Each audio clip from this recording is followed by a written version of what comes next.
So I kind of live my life on Facebook. So when things happen to me or when I'm going through stuff, I will post stuff on Facebook and my friends will respond or correspond with me about it.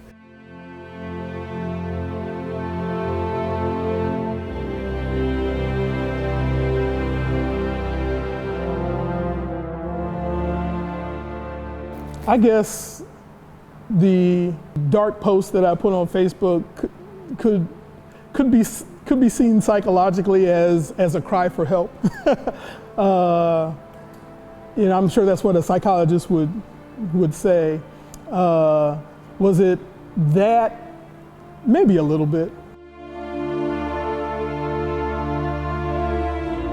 Became Facebook friends with some former high school mates of mine. They were noticing that a lot of my Facebook posts were kind of dark. I was going through a very difficult time in my personal life. And they decided to try and cheer me up by taking me to lunch one day. We could tell from what he was posting that something wasn't going on right. I didn't say, hey, what's going on? I just said, hey, I was talking to Mike and Chuck and we're talking about getting together for lunch. I'm gonna go to lunch.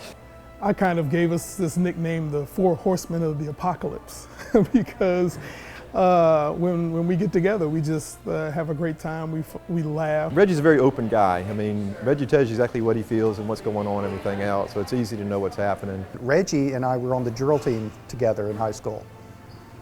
We had a military drill team and Reggie was our star. He was flamboyant, I guess is a word. He was very inventive with what we did and was excellent, still is. No, that's all right. David does 500 push-ups. I had a lean cuisine for lunch.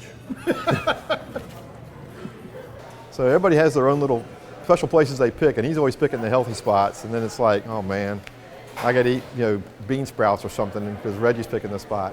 Reggie was going through a divorce. He was worried about his health.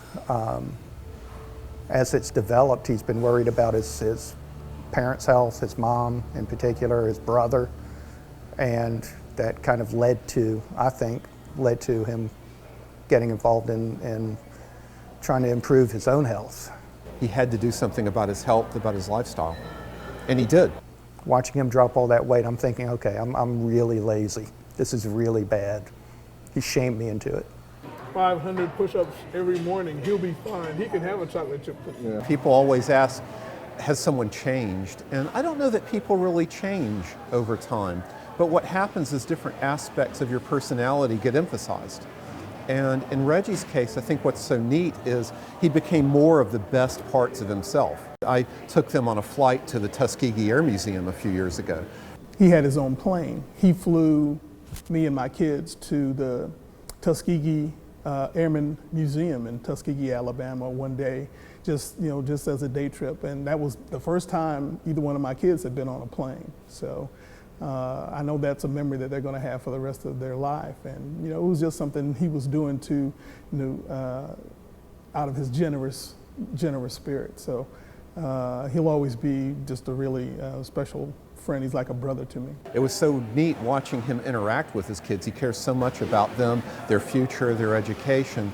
And so by focusing on that, he realized, if I'm going to be here for these kids, I've got to get my life in order. I've got to get my health in order. I know when we first got together, he was real unhappy. And he seems to be just doing so much better these days. As I don't look at it as, oh, we're doing something for Reggie. We're friends. It's what you do. It's just how you treat people. I'm just glad to see him doing so well. I'm proud of him.